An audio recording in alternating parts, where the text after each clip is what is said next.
This video will show you how to install a VID with a GOS unit and a passive tag used as an inlet antenna. The VID gets its power from the vehicle's fuse box, which is usually 12 or 24 volts.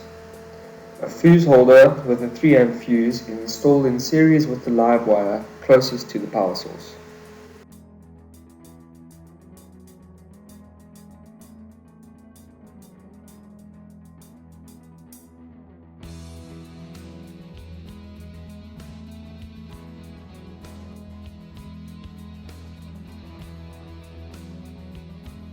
A 2-core electrical cable is pulled from the location of the power source to the location of the VID, hidden from the driver's sight, usually in the vehicle's cab under a plastic covering.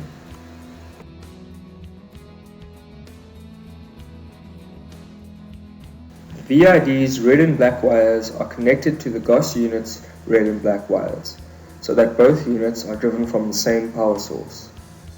The VID's green wire is connected to the GOS unit's blue wire to receive the GPS pulses to track the kilometers that the vehicle has driven.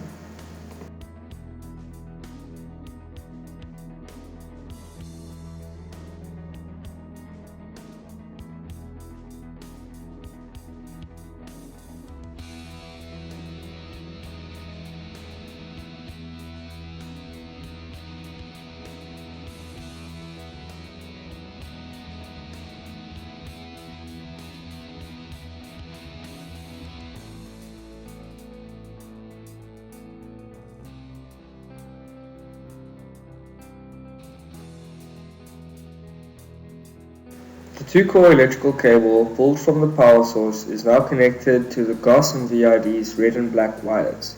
The red wires go to live and the black wires go to the vehicle's ground.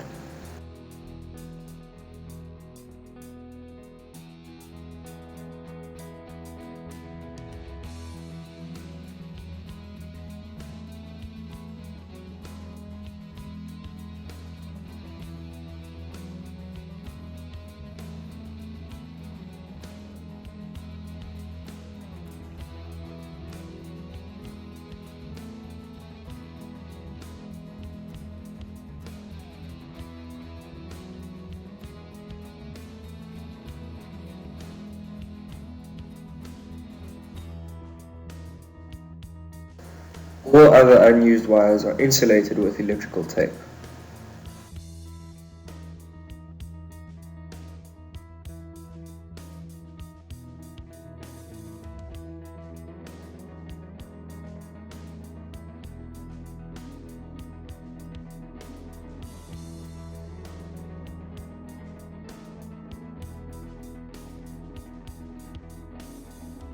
When the 3 amp fuse is inserted into the fuse holder, the VID's LED should remain solidly lit.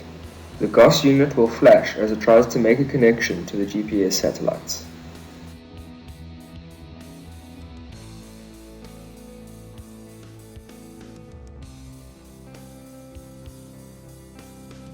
Once it is confirmed that the VID and GOS have power, the fuse holder is wrapped in electrical tape and secured using a cable tie.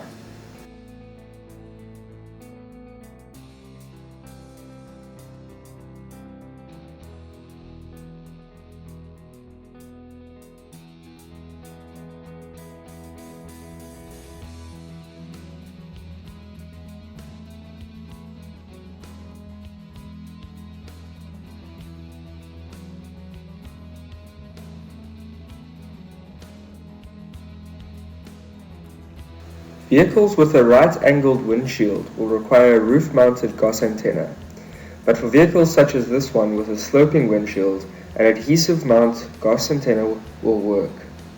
The GOS antennas must not have any metallic obstacles above them, as this will interfere with the connection to the GPS satellites.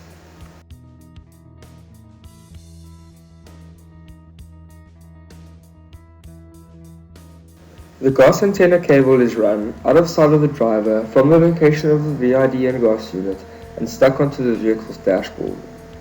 These antennas can also be hidden from the driver by installing them underneath the dashboard.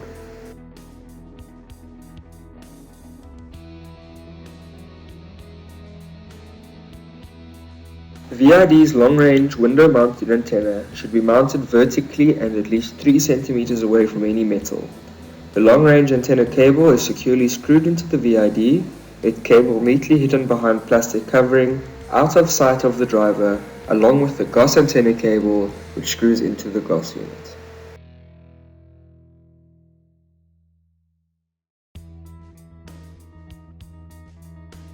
All cables are neatly tied together and the GOS unit is secured to the front side of the VID.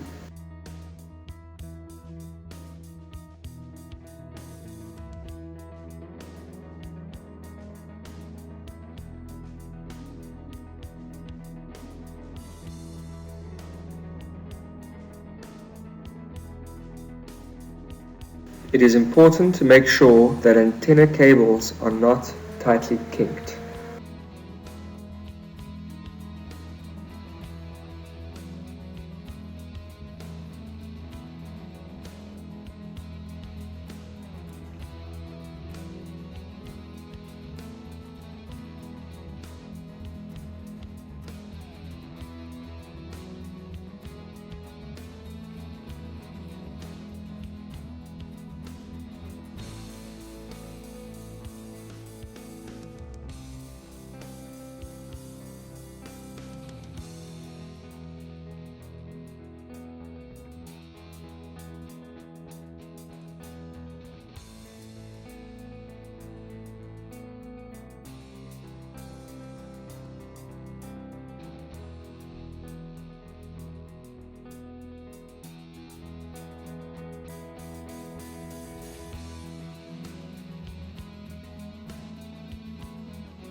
The VID is fitted to the vehicle's body using cable ties so that the VID does not move around. It is mounted so that all LEDs can be seen, and once securely mounted, the vehicle's plastic covers are replaced, hiding the VID from sight.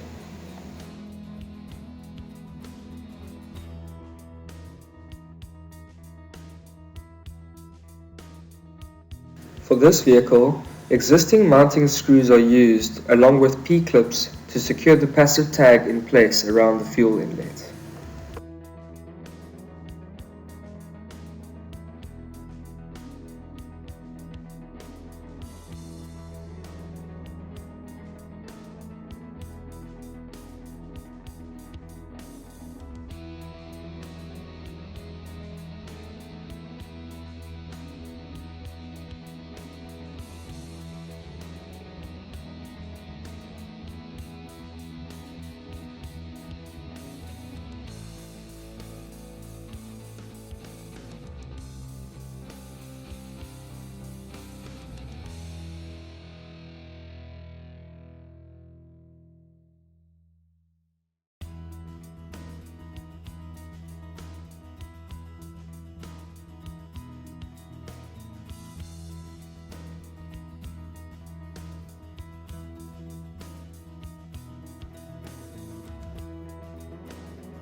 To tune the passive tag to its optimum reading range, a ceramic screwdriver is used along with the RFN test unit.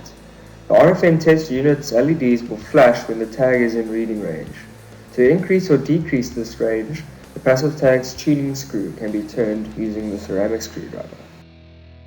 The VID is then programmed using the issuing unit and tag writer software. The passive tag, which is being used as the inlet antenna's serial number, is stored onto the VID by identifying the RFN number that you are using in the RFN unit number field, going down to the passive tag serial number, clicking on the box and pressing scan. Then the RFN, number 15 in this case, is presented to the passive tag to read the serial number. When you click save and exit, the passive tag serial number is stored on the VID as the inlet antenna and you can write the tag. After programming the tag, the vehicle should be tested at the pump. If this test is successful, epoxy is put over the tuning screw of the tag so that no dirt can get inside of it and it cannot be tampered with.